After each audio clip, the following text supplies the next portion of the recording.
Sebenarnya saya kira itu bukan mengada-ada ya, tentang adanya sosok tokoh Islam yang kena COVID, kemudian tersebar video pengakuannya kena COVID kan, yang itu kan Anda maksud kan, ya kan? Saya kira itu bukan sebuah rekayasa. Tetapi dengan segala rasa hormat saya kepada tokoh tersebut, ya kan? Saya khawatir ini, tapi kan apa iya sih setelah kita tahu itu semua terus kita harus merubah cara hidup kita? Karena sesungguhnya Bani Adam ini hidup dengan virus, Pak, itu sejak dulu, bukan baru sekarang hidup sama virus, ya kan? Nah, terus kenapa kita harus nurut sama kemauan yang katanya kalau deket-deket gitu bakal nular, bakal apa? Padahal sampai hari ini nggak ada klaster masjid, nggak ada, Pak. Sampai hari ini nggak ada klaster masjid, gitu. Dan masjid itu tempat paling bersih di muka bumi sekarang ini, gitu. Jadi di satu sisi ada bencana-bencana, tapi di lain sisi ada satu kabar gembira yang datang di tengah kita, Al-Mahdi.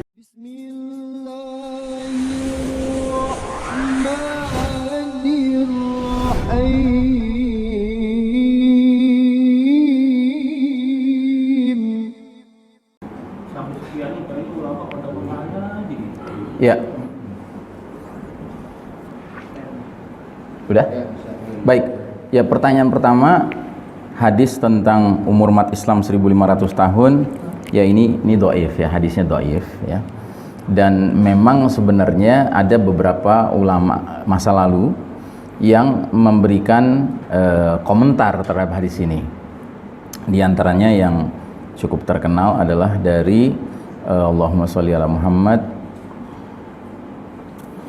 As-Suyuti, ya, As-Suyuti, kemudian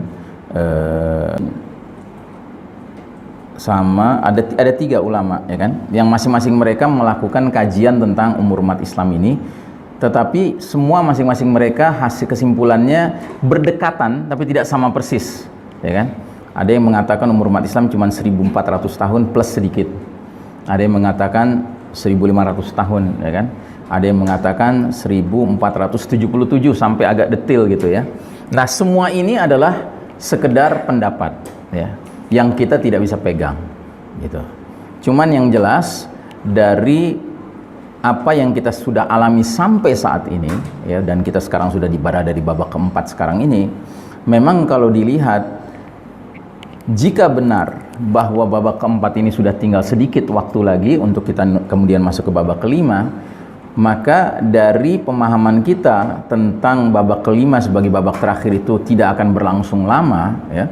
Di antaranya kan Nabi sendiri sudah mengisyaratkan bahwa pemimpin kita nanti Al-Mahdi itu akan memimpin kita minimal 7 tahun atau 8 tahun kata Nabi, atau paling lama 9 tahun begitu ya.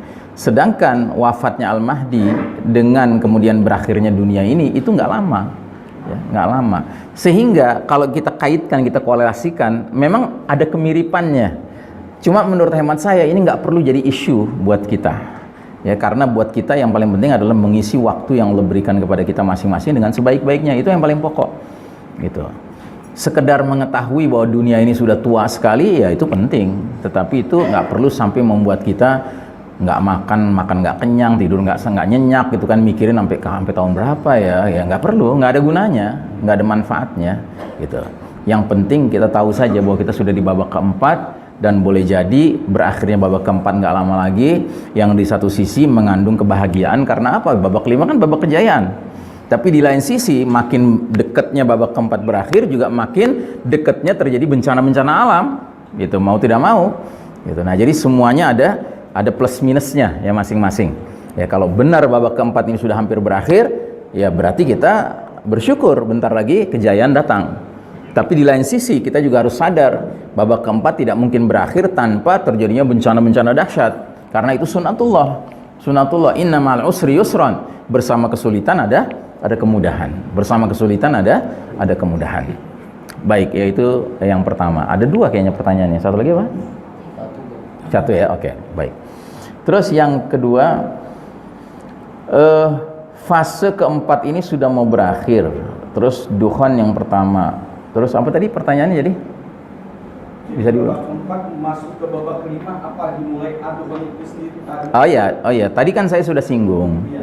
Kalau Syekh Mubayyad dalam kitab Ensiklopedia Akhir Zaman ini berijtihad, berhipotesa bahwa dukhon itulah tanda besar yang paling pertama yang terjadi. Setelah itu pembenaman di timur dan di barat. Setelah itu Al-Mahdi hadir. Setelah itu pembenaman di Jazirah Arab, ya. Itu urut-urutannya Al-Mubayyad seperti itu. Dan seiring dengan peristiwa-peristiwa dahsyat ini terjadi, seiring kita akan beralih ke babak kelima. Kenapa? Karena peristiwa-peristiwa bencana ini akan sampai ke tingkat menyebabkan terjadinya shutdown of modern technology. Sedangkan teknologi modern berakhir, macet, shutdown, ya kan? Itu merupakan isyarat makar Allah berlaku atas orang-orang kafir yang sudah sangat pede, ya, mewujudkan, ya, Novus Ordo Seclorum, New World Order, sistem Dajjal ini untuk menggelar karpet merah menyambut pemimpin mereka dengan segala kecanggihan teknologinya, ya. Nah, tiba-tiba sama Allah dimacetin, dimatiin begitu, ya. Sudah barang tentu mereka panik gitu. Dan dalam kondisi mereka panik itulah justru Allah Ta'ala menghadirkan di tengah-tengah umat ini, umat Islam ini, sang pemimpin gitulah. Yang makanya kita sekarang ini bukan tugasnya sekedar menanti kehadiran Al-Mahdi, bukan menanti kehadiran Al-Mahdi, tapi mempersiapkan diri-diri kita, keluarga-keluarga kita untuk menjadi tentara-tentara Allah yang memenuhi kriteria tentara Allah seperti yang dijelaskan di surat Al-Maidah 54, 55, 56, supaya kita berharap bukan saja kita selamat menghadapi bencana-bencana dahsyat ini, tapi kita dipilih oleh Allah untuk menjadi yang dimudahkan bisa berbaiat dengan Al-Mahdi, sehingga kita bisa berjihad bersama beliau, ya. Syukur-syukur kita mendapatkan salah satu dari dua kebaikan, isykariman au mutsyahidan, itu saja, itu yang kita harapkan. Dan jangan sampai kita menjadi bagian dari pasukan Al-Mahdi yang saat malhamah, saat perang besar melawan Rum, ya, termasuk yang lari dari medan perang, yang kata Nabi sepertiga pasukan yang lari dari medan perang itu nggak akan diampuni Allah selama-lamanya, nauzubillah min dzalik. Jadi sudah jadi pasukan Al-Mahdi, tetap aja ternyata masuk golongan Al-Munafikun. Makanya doa kita jangan sekedar ya Allah masukkan aku ke dalam pasukan Al-Mahdi, tapi harus ada keterangan lebih lanjutnya yang mendapat satu dari dua kebaikan, isykariman au mutsyahidan, ya, hidup mulia di bawah naungan syariatmu atau mati syahid gitu. Karena ada kelompok yang ketiga, yaitu mereka yang sudah di barisan Al-Mahdi, pas perang besar lari dari medan perang. Yang kata Nabi, yang sepertiga itu nggak akan diampuni selama-lamanya oleh Allah Ta'ala. Nah, jadi berakhirnya babak keempat ini akan diwarnai dengan bencana-bencana alam, tapi juga diwarnai dengan hadirnya Al-Mahdi gitu. Jadi di satu sisi ada bencana-bencana, tapi di lain sisi ada satu kabar gembira yang datang di tengah kita, Al-Mahdi. Dan saya termasuk yang setelah mengkaji ulang meyakini sebelum dukhon Al-Mahdi dulu. Karena Allah menginginkan umat Islam seluruh dunia tahu kabar Al-Mahdi itu sudah muncul, baru setelah itu shutdown terjadi. Kalau shutdown sudah terjadi, terus Al-Mahdi muncul, yang tahu siapa? Ya cuman yang dekat-dekat Al-Mahdi saja, di wilayah situ saja, ya kan? Terus umat Islam yang lain nggak berhak tahu, nggak mungkin. Ini tidak masuk dalam logika iman saya bahwasanya Allah sebagai Al-Alimul Khabir, yang maha tahu dan maha teliti pengetahuannya, dan juga yang maha adil, ya kan? Itu pastinya akan memberi kesempatan semua muslim di seluruh dunia tahu dulu bahwa pemimpinnya sudah hadir, ya kan? Nah, setidak-tidaknya saya yakin peristiwa shutdown of modern technology itu baru terjadi setelah Al-Mahdi dibaiat depan Ka'bah, satu, dan setelah pembenaman pasukan di antara Mekah dan Madinah. Karena pembenaman pasukan itu semakin meyakinkan seluruh umat manusia, umat muslim, bahwasanya ini Al-Mahdi. Kalau sekedar berita tentang pembaiatan paksa seorang laki-laki depan Ka'bah belum tentu, karena sudah ada beberapa kasus sebelumnya kan, orang yang dikatakan sebagai Al-Mahdi dibaiat di depan Ka'bah, ternyata bukan Al-Mahdi. Ya, Al-Mahdi sih, tapi Al-Mahdi palsu gitu. Nah, ini Al-Mahdi yang sebenarnya kan dikonfirmasi dengan apa? Dengan adanya pasukan yang ngejar dari Syam, tapi pasukan itu dibenamkan Allah di antara Mekah dan Madinah. Kalau itu sudah sampai terjadi, sudah nggak ada keraguan lagi, ya, berangkat kita, ya, untuk membaiat Al-Mahdi. Itu makanya dulu ketika Juhaiman dibaiat atau membaiat seorang yang katanya Al-Mahdi tahun 1981 di depan Ka'bah itu kenapa pasukan kerajaan Arab Saudi nggak langsung ngegerbek Masjidil Haram? Karena mereka khawatir ini benar-benar Al-Mahdi. Ditunggu dulu sekian waktu, ada nggak pasukan dari Suriah datang gitu. Ya kan? Kalau ada kan, oh ini Al-Mahdi masa diperangi kan gitu. Ternyata karena sudah ditunggu sekian hari nggak ada, oh sudah digerebek. Ya ternyata benar mereka bukan, dan memang nggak sesuai dengan gambaran dalam hadis. Dalam hadis digambarkan bahwa orang-orang yang membayat Al-Mahdi itu tidak bersenjata, sementara mereka bersenjata waktu itu. Ya, itu saja sudah nggak kelop sebenarnya. Tapi karena kehati-hatian pasukan tentaranya kerajaan Arab Saudi waktu itu nggak serta-merta menggerebek, ya karena khawatir kalau setelah pembayatan itu tahu-tahu ada pasukan dari utara. Itu. Wallahu a'lam bissawab. Baik, kemudian pertanyaan yang ketiga, sebenarnya saya kira itu bukan mengada-ada ya tentang adanya sosok tokoh Islam yang kena COVID, kemudian tersebar video pengakuannya kena COVID kan, yang itu kan Anda maksud kan, ya kan? Saya kira itu bukan sebuah rekayasa. Tetapi dengan segala rasa hormat saya kepada tokoh tersebut, ya kan, saya khawatir ini cuma mencerminkan bahwa di antara tokoh-tokoh Islam itu sendiri ada yang memang sangat cemas menghadapi COVID ini, sehingga dia bikin video seperti itu, bukan dengan maksud jahat, dengan maksud nih lihat ya, gue aja yang udah jaga nih 3M nih masih kena juga gitu loh, makanya lu pada hati-hati gitu mungkin maksudnya, ya kan. Tapi kalau saya sendiri memandang justru video seperti itu makin menyebarluaskan rasa takut, Pak, gitu, jujur saja gitu ya. Makanya yang bisa kita lakukan ya doakan saja mudah-mudahan sembuh. Dan konon sudah sembuh ya, sekarang sudah sembuh ya, sudah keluar dari rumah sakit ya. Ya alhamdulillah, mestinya dari awal nggak usah masuk rumah sakit, ya kan? Kalau saya pendapatnya begitu. Iya, iya. Namanya udah rumah sakit, ya kan? Indonesia ini memang aneh gitu ya, tempat untuk penyembuhan disebutnya rumah sakit. Gimana orang baru sampai ke situ, wah aku makin sakit dah. Ya, bahasa Arabnya mustashfa, Pak. Ya, rumah sakit itu bahasa Arabnya mustashfa, dari kata apa? Syifa, penyembuhan. Itu dalam bahasa Inggris aja masih bagus, hospital. Hospital dari hospitality, keramahan, gitulah.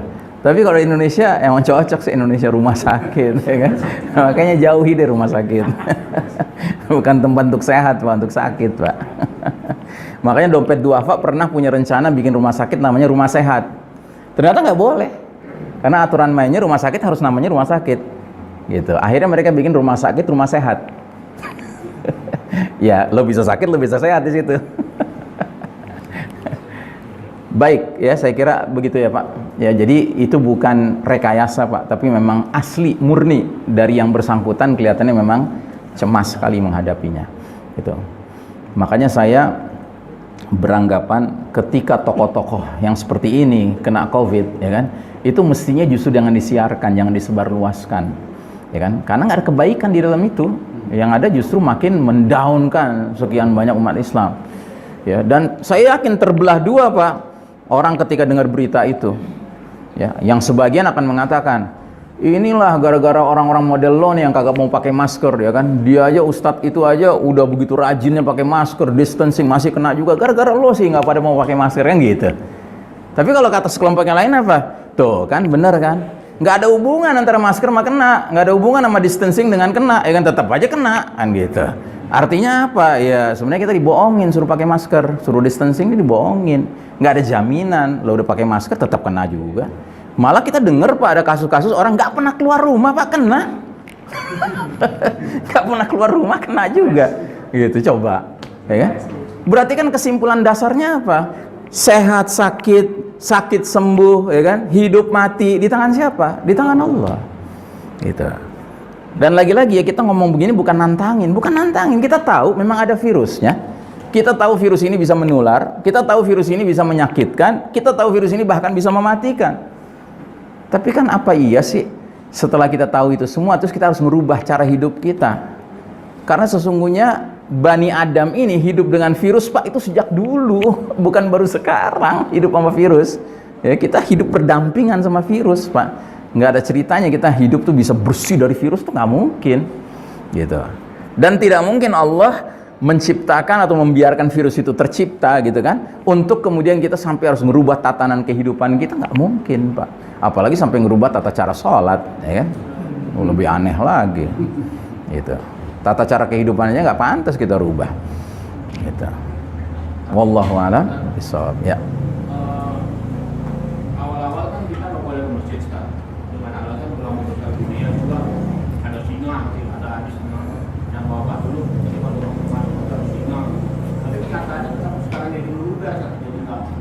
ngikutin yang awal lagi di masjid bebas, jadi kan sudah nggak pakai lagi. Tergantung. Mungkin Anda sering lihat yang luber gitu. Kalau kita ngelihat juga masjid-masjid yang pada masih COVID free sampai sekarang juga ada. Ya, tahu COVID free kan? Takut bener sama COVID gitu, ya kan? Masih ada, Pak. Gitu. Jangan salah, Pak, dan galak-galak Pak DKM-nya. Ya, masih ada gitu. Jadi mereka-mereka yang meluber itu lebih kepada akhirnya mereka mengambil kesimpulan, ini kayak kagak bener nih, gitu, ya kan? Ya alhamdulillah muncul yang kayak gitu, berakal sehat kalau menurut saya, gitu. Tenimbang mereka-mereka yang masih aja gitu ngasih tempat buat setan, gitu kan? Ngasih tempat buat setan, Pak. Ya kan? Kan hadisnya jelas, janganlah kalian biarkan celah-celah itu menjadi tempat setan. Nabi jelas-jelas bilang begitu, ya kan? Masa kita sholat bareng sama setan? Gitu. Aneh banget. Belum lagi hadis yang Nabi nanya sama para sahabat, kenapa kalian nggak bersaf berbaris dalam sholat kalian seperti para malaikat berbaris di depan Allah? Ya para sahabat bingung, nggak pernah lihat malaikat. Ya Rasul, bagaimana para malaikat itu bersaf di depan Allah? Ya mereka mendahulukan saf awal dan mereka rapat satu sama lain. Jadi Nabi maunya kita umat Islam ini sholat tuh kayak para malaikat gitu loh, ya, nggak ngasih celah buat setan nyelinap di dalam kita, ya kan? Nah terus kenapa kita harus nurut sama kemauan yang katanya kalau deket-deket gitu bakal nular, bakal apa? Padahal sampai hari ini nggak ada klaster masjid, nggak ada, Pak. Sampai hari ini nggak ada klaster masjid, gitu. Dan masjid itu tempat paling bersih di muka bumi sekarang ini. Buktinya apa? Orang pergi ke mall aja masih boleh pakai sepatu, pakai sendal. Ke masjid kudu wajib lepas sepatu sendal. Kecuali tentara sama polisi yang keterlaluan, ya kan? Ya kan? Mereka tuh penular-penular COVID tuh ke masjid, ya kan? Nah, jadi saudaraku rahimakumullah seperti itu, ya. Jadi udahlah, kita berpikirnya yang nyunnah satu, sama yang akal sehat aja dua. Gitu. Kalau itu kita jalankan, Pak, insya Allah, ya, aman. Kalaupun masih kena juga ya sudah takdir Allah, ya kan. Kalau sampai akhirnya meninggal juga ya sudah, memang Allah maunya begitu, mau gimana, gitu. Tapi yang jelas kita nggak nantangin, gitu. Ya. Cukup? Mungkin terakhir, langkah-langkah nih. Ya. Supaya kita jadi junji Allah gimana? Ya, tadi sudah saya sebutkan dalilnya surat Al-Maidah 54, 55, 56. Di dalam rangkaian ayat ini ada 6 kriteria jundullah yang harus kita penuhi.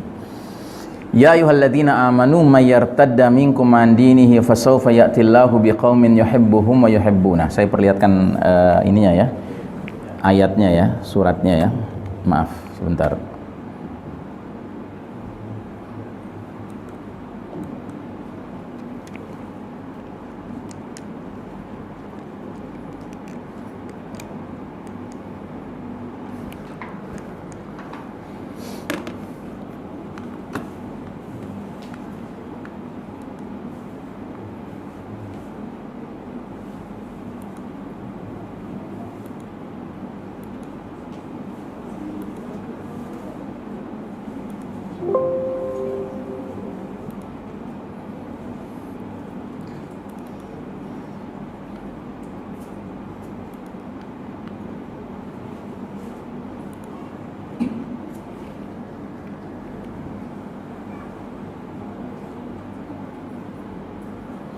Nggak muncul ya,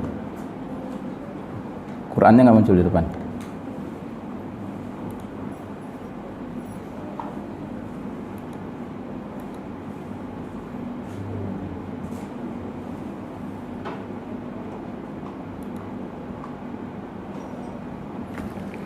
Iya, nggak muncul.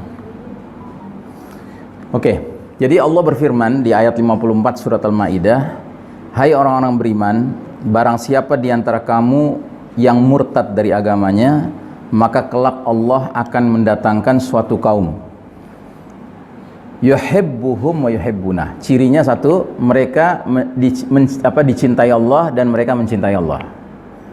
Ciri kedua mereka adzillatin 'alal mu'minin, berlemah lembut dengan sesama orang beriman. Ciri mereka yang ketiga, a'izzatin 'alal kafirin, mereka punya izzah, punya marwah, punya kemuliaan iman di hadapan orang-orang kafir. Yang keempat, ciri mereka adalah yujahiduna fi sabilillah, mereka berjihad di jalan Allah. Artinya mereka beragama bukan sekedar untuk ngumpulin pahala pribadi, tetapi untuk kemuliaan Islam dan kaum muslimin. Berjihad mereka di jalan Allah. Yang kelima, ciri mereka wala yakhafuna laumata laim. Mereka tidak punya rasa takut terhadap celaan orang yang suka mencela. Mau dituduh radikalis, kayak fundamentalis, kayak ekstremis, kayak nggak peduli mereka. Yang keenam, ciri mereka di ayat 55-nya, innama waliyukumullahu wa rasuluhu walladzina amanu alladzina yuqimunas salata wa yu'tunaz zakata wa hum raki'un. Sesungguhnya penolong kalian hanyalah Allah, Rasulnya, dan orang-orang beriman yang menegakkan salat, menunaikan zakat, seraya tunduk pada hukum Allah. Jadi ciri yang keenam, mereka punya skala prioritas ketaatan yang jelas.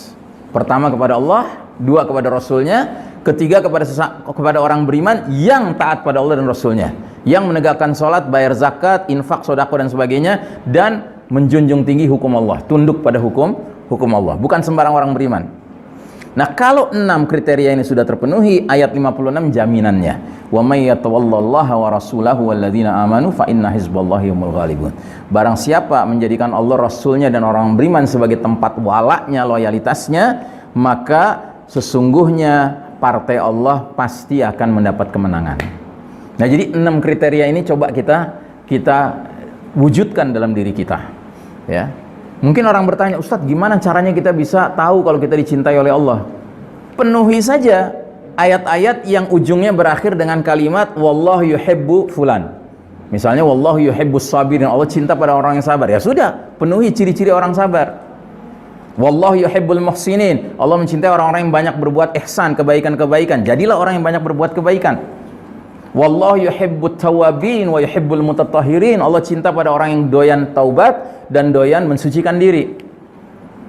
Contoh mensucikan diri yang sederhana saja, pelihara wudu. Sudah nggak kita jadi orang yang melihara wudu kita? Itu namanya orang yang suka mensucikan diri, gitu. Ya, pendek kata, semua ayat yang ujung akhirnya wallahu yuhibbu, wallahu yuhibbu, wallahu yuhibbu, pelajari dan penuhi kriteria itu. Maka kita secara otomatis akan menjadi orang yang dicintai Allah, dan itu bukti cinta kita kepada Allah. Terus adzillatin 'alal mu'minin, berlemah lembut pada sesama orang beriman, ya kan? Jangan jadi orang yang mengaku beriman dan merasa kelompoknya saja yang benar, kelompok lain pasti salah, gitu, ya kan? Jadilah orang beriman yang lapang dada, gitu. Karena kita hidup di era penuh fitnah, dan upaya divide et impera itu banyak sekali, upaya untuk memecah belah dan menguasai itu banyak sekali, gitu. Makanya jangan jadi orang beriman sambil merasa beriman, sambil merasa benar sendiri, kelompoknya saja yang benar, yang kelompok lain pasti salahnya. Nggak boleh. Jadilah orang beriman yang siap bergaul dengan orang beriman manapun, dan punya kesabaran menghadapi sesama orang beriman. Karena orang beriman kan beda-beda tingkat ilmunya, tingkat pemahamannya, tingkat pengalaman hidupnya dan seterusnya. Tingkat tadaburnya beda-beda, gitu. Tapi jadilah orang yang menunjukkan bahwa dia lemah lembut pada sesama orang beriman. Ya, jangan jadi orang beriman yang merasa benar sendiri. Pokoknya ini salah gitu, ya kan. Ini tahzir sini, tahzir sana. Capek deh, gitu. Kerjaannya mentahzir, kayak merasa dirinya sudah nggak ada salah sama sekali. Nggak bisa. Terus harus punya izzah di hadapan orang kafir. Jangan silau ngelihat orang kafir karena mereka yang nguasain dunia, mereka yang nguasain sains, teknologi, mereka yang nguasain bidang ilmu kesehatan, gitu. Apa kata mereka, ikutin aja, gitu, ya kan. Emang siapa kita, siapa dia, gitu. Orang Allah sampai mengatakan adillatin alal kafirin. Ya itu yang sekarang terjadi begitu, adillatin alal kafirin, lemah lembut sama orang kafir, aizzatin alal mu'minin, gitu, merasa tinggi di hadapan orang beriman. Ngawur, ya kan. Kita harus benar, posisinya harus benar. Atau dalam bahasa surat Al-Fat kan, Muhammadur Rasulullah walladzina ma'ahu asyidda'u 'alal kufar ruhama'u bainahum. Keras, nggak ada kompromi sama orang kafir, kaum kufar, sementara terhadap sesama orang beriman kasih sayang, ya, ruhama, begitu, ya. Nah, ini jangan sampai terbalik-balik, gitu. Mau orang beriman gampang banget sumbu pendek. Nah, sama orang kafir, kayaknya tuh orang kafir tuh orang yang paling pantas disayang-sayang, gitu. Dicariin keridhaannya, dicariin toleransinya, gitu, ya. Ngaco, ya kan. Perayaan Natalnya dijagain, gitu. Alamak. Ya kan. Nah, terus yujahiduna fisabilillah. Jangan jadi muslim yang merasa bahwa udah agama itu kan urusan personal aja, pribadi aja, yang penting kita etika kita benar, gitu. Nggak usah lah ajak-ajak jihad apa segala, nggak usah lah, Islam itu bukan begitu, gitu, ya kan. Tapi jadilah muslim mukmin mujahid yang sadar bahwa Islam ini sedang dalam kondisi yang terpuruk, dan kita harus membangun dia kembali bersama-sama. Nah, terus yang kelima, jadilah orang-orang yang nggak gampang, apa istilahnya, kupingnya tuh pecah gitu. Jadilah orang yang kuping karet gitu. Dibilang radikal ya senyum-senyum aja gitu kan. Wa idza khatabahumul jahiluna qalu salama. Dia jalan di tengah-tengah manusia yang orang-orang jahil, ya kan, mereka dia bully mereka, dia apa gitu kan ya. Assalamualaikum. Nah, assalamualaikum, ya kan? Jadilah orang yang mudah menyebar senyum, menebar salam gitu kan. Karena orang pada dasarnya itu cuma bisa ngomong aja gitu ya. Dan jangankan kita yang punya dosa begini banyak, Nabi aja dibilang orang gila gitu, apalagi kita. Terus kita merasa paling pantas dibilang orang beriman banget, dia orang soleh banget gitu. Ngimpi kali gitu ya kan. Toh bagi kita bukan pujian dari manusia kan yang penting. Yang penting dari penghuni langit, dari Allah Ta'ala, itu yang kita harapkan. Nah, terus yang keenam, jadilah muslim mukmin yang skala prioritas ketaatan itu jelas gitu. Jangan nyia-nyiakan ketaatan untuk diserahkan loyalitasnya, kepatuhannya, walaknya kepada pihak yang kagak jelas, ya kan? Yang jelas-jelas aja lah. Allah, Rasul, orang beriman yang juga loyalnya pada Allah dan Rasulnya, gitu. Karena hari ini sudah terlalu banyak kita dijejali dengan info-info yang nggak beres, gitu, tentang loyalitas yang nggak pada tempatnya, gitu. Jangan, ya kan? Jadilah mukmin, muslim yang benar-benar ketaatannya itu terstruktur secara jelas gitu ya. Dan jangan jadi muslim yang gampang banget mengatakan wah pokoknya pemimpin kudu ditaati, ya kan. Yang model mana yang ditaati, ya kan? Ulil amri, ulil amrol gitu, ya kan? Ya. Kan ada kriterianya. Allah sudah jelaskan kriterianya dalam Al-Qur'an. Yang pantas kita serahkan wala tuh yang satu dia mukmin, dan kedua dia menyelesaikan semua perkara, nggak nengok ke yang lain kecuali mana? Ke kitabullah dan sunnah. Fa in tanaza'tum fi syai'in farudduhu ilallahi war rasul. Kalau dia mau memenuhi kriteria itu, ya kita serahkan loyalitas kita pada dia. Tapi kalau enggak, ya maaf, Allah dan Rasulnya tempat kita teken kontrak dunia akhirat, ya kan? Dan pada manusia, siapa manusia hari ini yang benar-benar mengembalikan urusan hanya pada kitabullah was sunnah? Nggak ada. Kenapa? Karena itu syarat pemimpin sekarang. Di babak keempat ini syarat pemimpin nggak pakai Quran dan sunnah. Begitu pakai Quran dan sunnah disingkirin. Gitu. Saya kira itu ya.